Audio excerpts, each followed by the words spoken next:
year was 1913.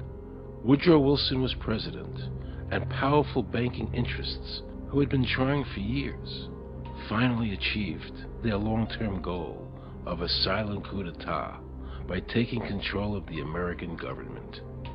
The first thing they did to accomplish their takeover was convince Secretary of State Philander Knox to lie to the American people and tell them that the 16th Amendment, the Income Tax Amendment, had been legally ratified by the states when it was not.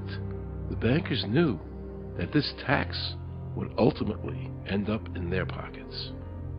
Because of this fraud, the American people were led to believe there was now a tax on their labor.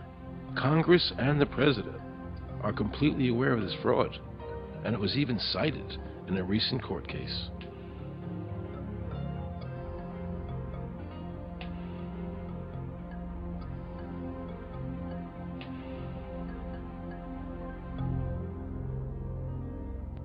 That very same year, the bankers committed their second and by far the most diabolical fraud ever perpetrated on the American people by bribing senators to pass the Federal Reserve Act without the required constitutional amendment.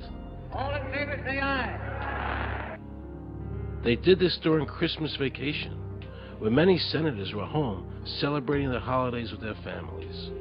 And that's how the unconstitutional Federal Reserve Act came into being. They were very clever, and they understood that whoever issued the money for America would control the government. The bankers won, and the American people lost, because most politicians will sell their soul for $1. And now the Federal Reserve could issue dollars legally. As Mayor Rothschild said, "Give me control of a nation's money supply, and I care not who makes its laws." He knew that he and the other bankers would now control the laws of the nation. Government gave these bankers one of its most important powers, and now had to borrow money from them and pay interest to finance the government. So the American people were forced to lower their standard of living and pay a graduated income tax to the government, just so the government could give these bankers more profits. President Woodrow Wilson, who signed the Federal Reserve Act into law, later said, in regret, "I am a most unhappy man. I have unwittingly ruined my country. A great industrial nation is now controlled by its system of credit. We are no longer a government by free opinion, no longer a government by conviction and the vote of the majority, but a government by the opinion and duress of a small group of dominant men." The Federal Reserve was created by Congress in 1913, and it was entrusted with the power granted originally to the Congress by the U.S. Constitution to coin money and regulate the value thereof.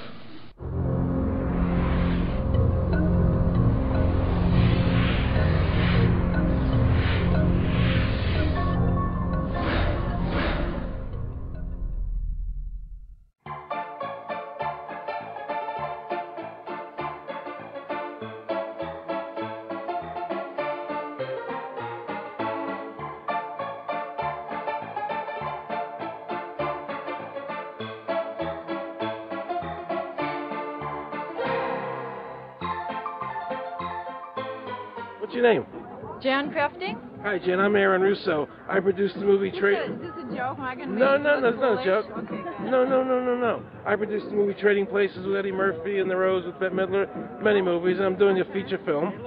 And my film is about my quest to find out whether or not people pay income taxes. Do you pay an income tax? Yes, I do. You do? Yeah. Have you ever seen a law that requires you to pay an income tax? Have I ever read it? You mean in the page, black and white? No, Yeah. no. So you pay the income tax, I assume? Of late. Well, actually, no, I didn't file last year, but, Okay. I'm sorry, is this on film? No, I paid my tax. My question to you is, have you ever seen a law that says you have to pay an income tax?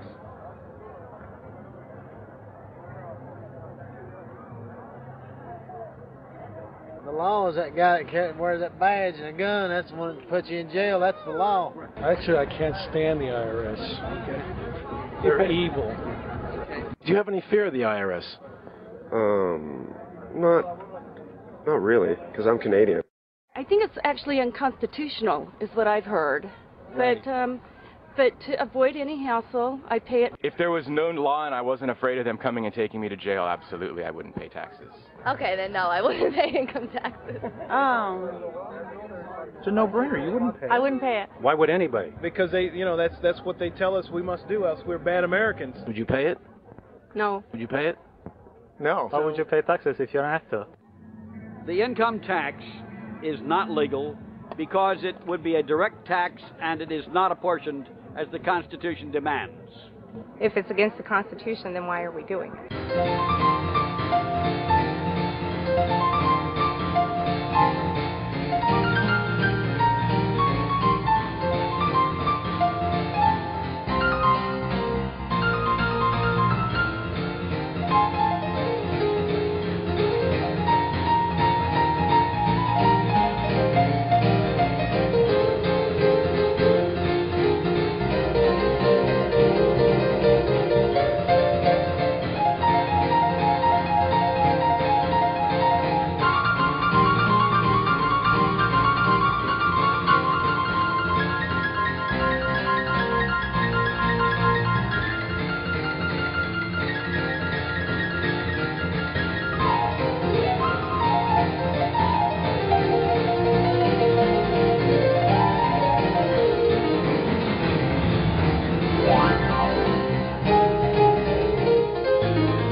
I really expected that, of course, there's a law that you can point to in the law book, the code, that requires you to file a tax return. Of course there is.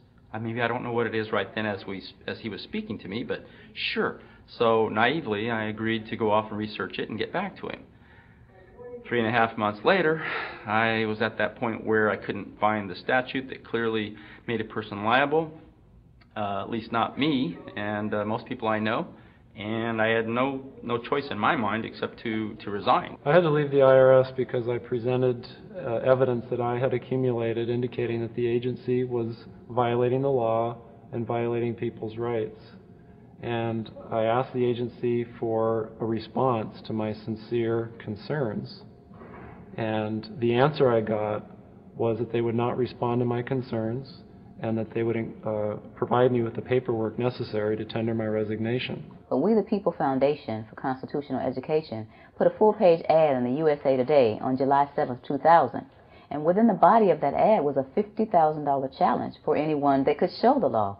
And to me, $50,000 is a lot of money. So I went after that and did the research based on the fact that I thought, let's put this baby to bed. I'm hearing all these rumors. I'm going to kill 2 birds with 1 stone. I'll answer these people's questions that are asking me, and then I'll win this $50,000. And, based on the research that I did throughout the year 2000 and that I'm still doing, I have not found that law.